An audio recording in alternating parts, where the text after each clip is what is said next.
خواتین و حضرات، السلام علیکم۔ امید ہے آپ سب خیریت سے ہوں گے۔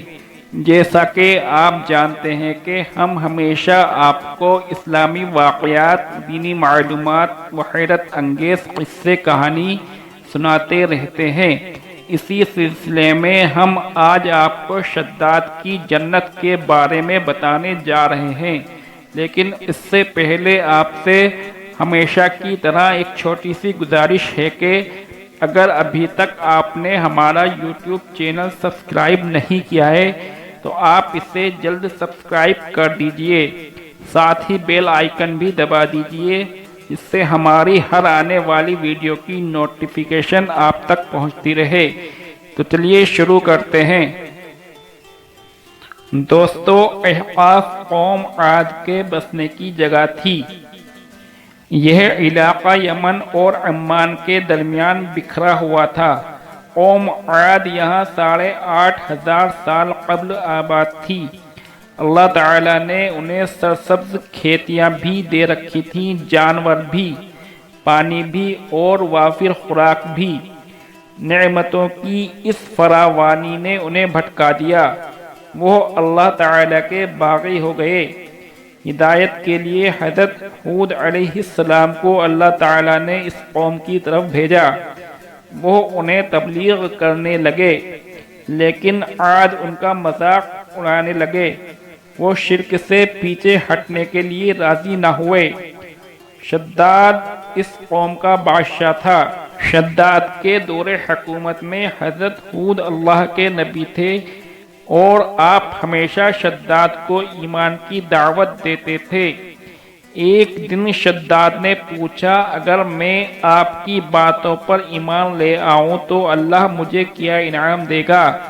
حضرت ہود علیہ السلام نے فرمایا، اللہ تعالیٰ تجھے جنت دے گا جس میں تو ہمیشہ چین سے رہے گا۔ شداد نے حضرت ہود علیہ السلام سے جنت کے اوصاف پوچھے تو انہوں نے جنت کی خصوصیات تفصیل سے بیان فرمائیں۔ یہ سن کر شداد بولا، مجھے اللہ کی جنت کی کوئی ضرورت نہیں، ایسی جنت میں خود ہی بنواؤں گا۔ اس دن سے شداد کی مسلسل یہ کوشش رہی کہ وہ ایک ایسا شہر تعمیر کرائے جو ہر لحاظ سے جنت جیسا ہو۔ اس نے اپنے بھانجے ضحاک کو، جو ایران کا حاکم تھا، کہلا بھیجا کہ جتنا سونا چاندی تمہارے پاس جمع ہے وہ فوراً میرے پاس بھیج دو۔ ضحاک نے ایسا ہی کیا۔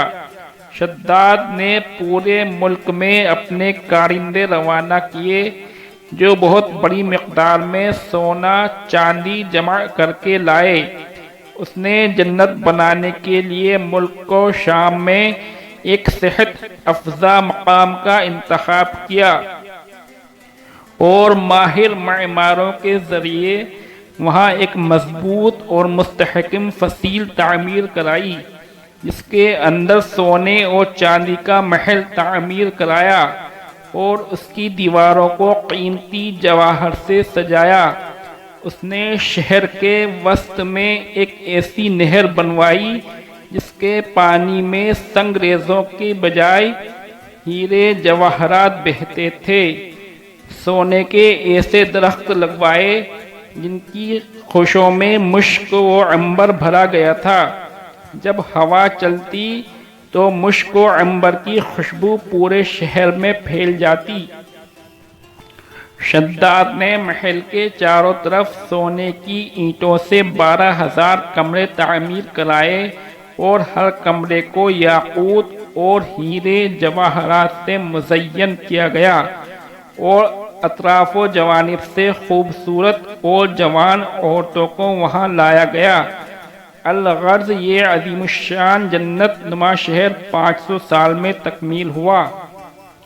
معماروں نے جب اسے جنت کی تکمیل کی اطلاع دے دی تو وہ تیار ہوا، اپنی فوج لی اور جنت کے معائنے کے لیے نکل کھڑا ہوا۔ وہ جنت کے دروازے پر پہنچا، گھوڑے سے نیچے اترنے لگا ابھی اس کا ایک پاؤں زمین اور دوسرا گھوڑے کی رکاب پر تھا کہ ملک الموت آ گیا۔ شداد نے اس سے صرف جنت میں قدم رکھنے کی مہلت مانگی، لیکن فرشتے کا جواب تھا، اللہ تعالیٰ کا حکم ہے میں تمہیں تمہاری جنت میں قدم نہ رکھنے دوں۔ وہ بہت گڑ گڑایا لیکن ملک الموت نے اس کی جان قبض کر لی، وہ زمین پر دوسرا قدم نہ رکھ سکا۔ شداد کی موت کے بعد حضرت جبرائیل امین نے چیخ ماری اور شداد کی پوری جنت زمین میں دھس کر غائب ہو گئی۔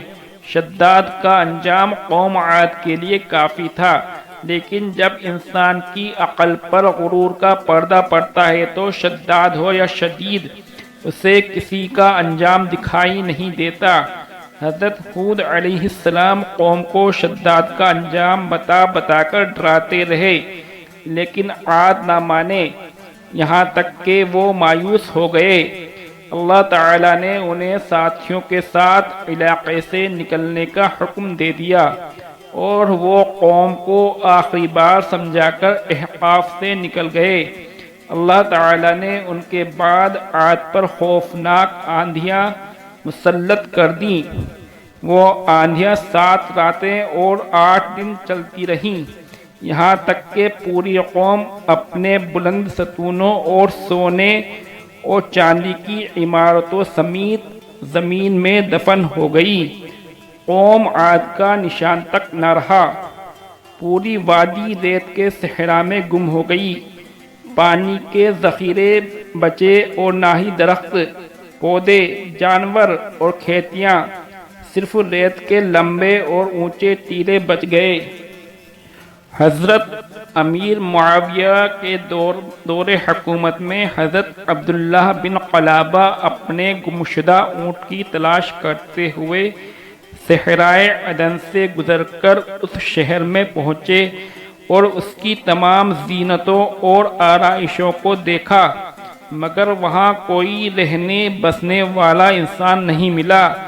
یہ تھوڑے سے جواہرات وہاں سے لے کر چلے آئے۔